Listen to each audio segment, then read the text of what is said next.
Hotep la taille family, j'espère que vous allez bien. Alors une petite vidéo pour parler de certains sujets dont on parle pas vraiment et qui me touchent moi énormément.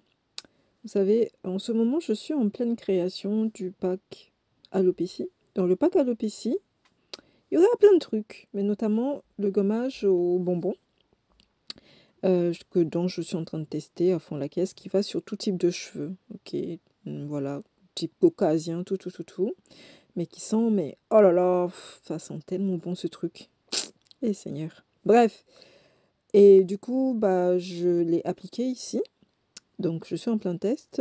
Et je suis en plein test de mon premier soin protéiné que je vais proposer, que je teste depuis je sais plus combien de temps là. Crème brûlée biscuit. Mon Dieu, l'odeur de ça. En fait, la salle de bain est envahie de cette odeur-là, de biscuits de crème brûlée. Mais moi, j'ai envie de bouffer mes cheveux quand j'applique ça sur mon crâne. Bref, donc, en général, quand je suis en mode formulation, création, il y a plein de trucs qui me viennent à l'esprit, plein de réalités qui sont en face de moi. Je suis sous tension, entre guillemets, je suis dans un état un petit peu space, ok?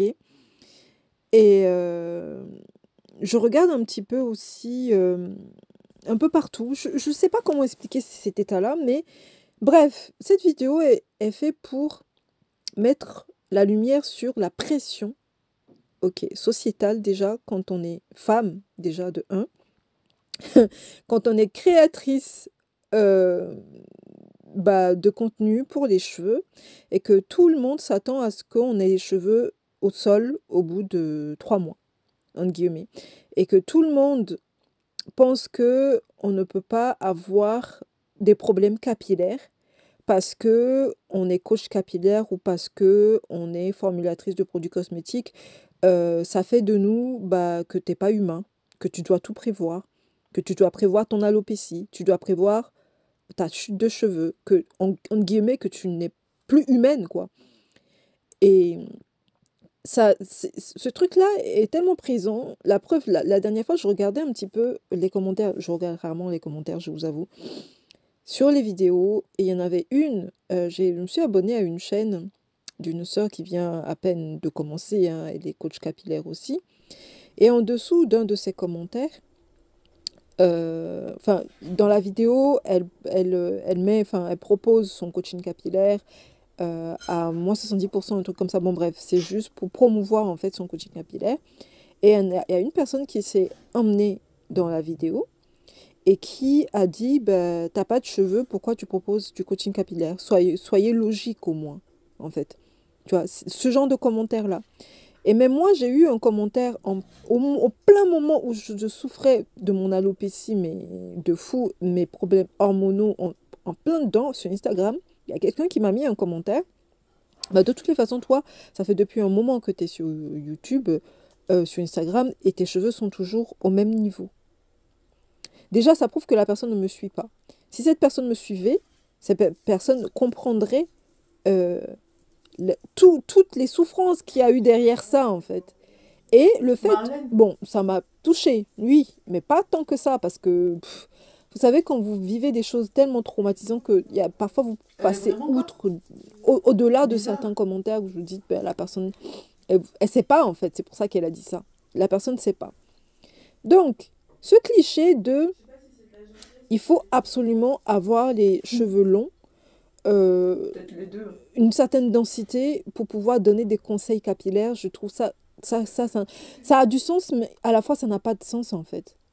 Vous voyez? Parce que oui, il y a la génétique, ok? Tout le monde, même dans votre propre famille, quand vous regardez, il y a des personnes qui ont beaucoup de cheveux, il y a des personnes qui ont pas beaucoup de cheveux. Il y a des personnes qui ont des cheveux fins, il y a des personnes qui ont des cheveux épais. Ok. La personne qui a des cheveux fins et pas beaucoup de densité, pourquoi elle n'aurait pas le droit de parler de cheveux, ok, comme toute personne, si elle aime ça, juste parce que sa génétique ne lui permet pas ça. Sa génétique ne lui permet pas d'avoir autant de masse. Et c'est pas parce que la personne, elle a autant de masse capillaire ou autant une certaine longueur que forcément, ce qu'elle fait, vous aussi, vous allez le faire, vous allez avoir les mêmes résultats. Parce qu'on oublie quelque chose, les gènes comptent énormément.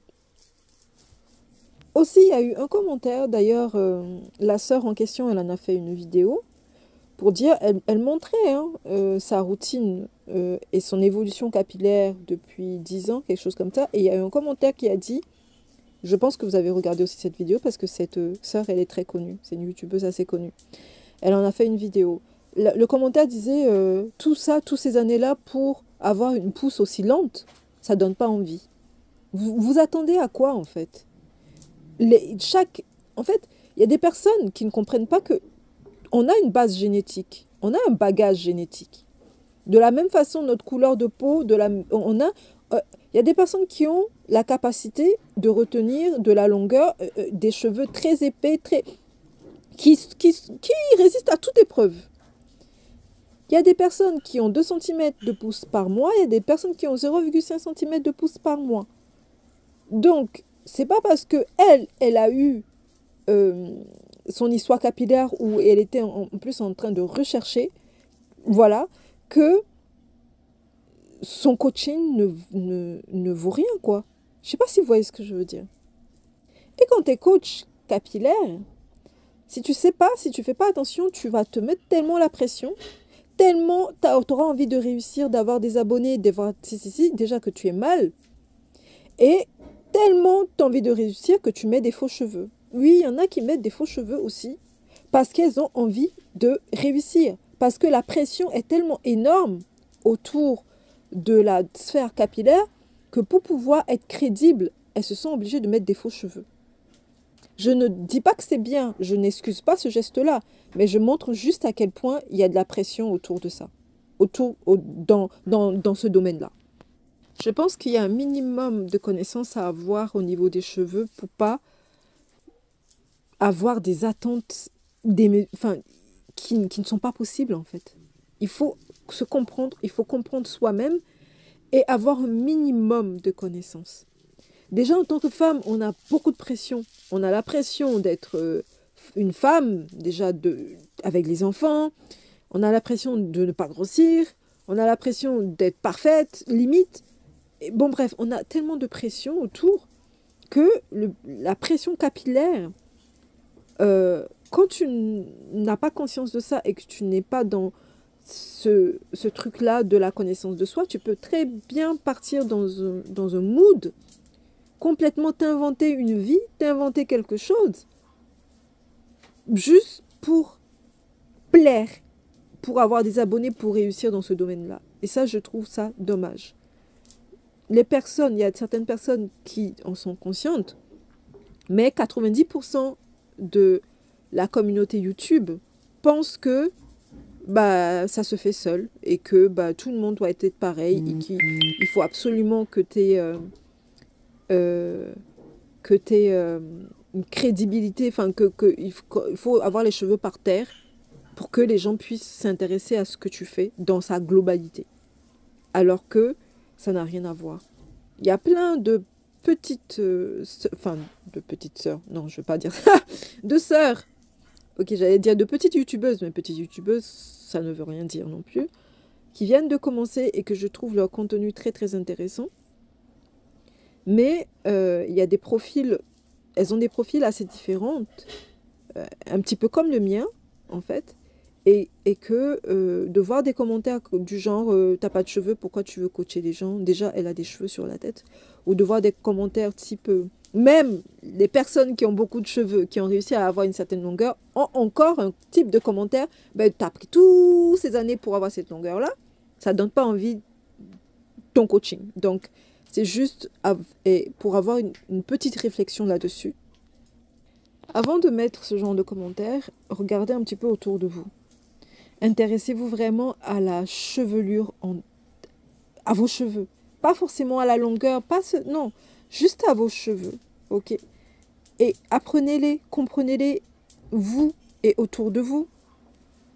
Vous voyez bien qu'on a différents parcours. On n'a pas les mêmes gènes.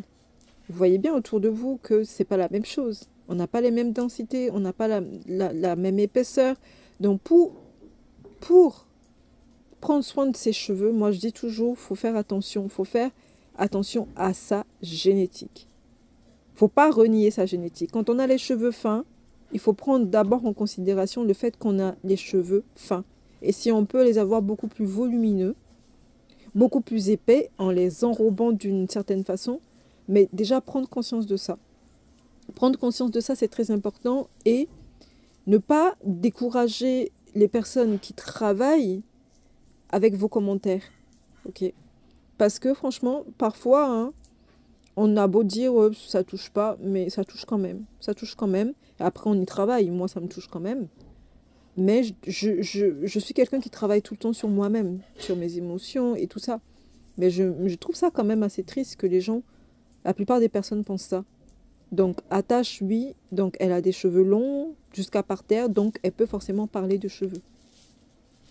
Donc, elle a la vérité absolue sur les cheveux. Personne n'a la vérité absolue sur les cheveux. Je vous dis, plus je rentre dedans, plus je me dis, je ne connais rien, c'est un truc de taré. Je ne connais rien. C'est ça en fait, c'est ça la réalité. Sur ces, prenez soin de vous. La prochaine vidéo, promis, ça sera le cajou de Sandra Cerise. Au thème!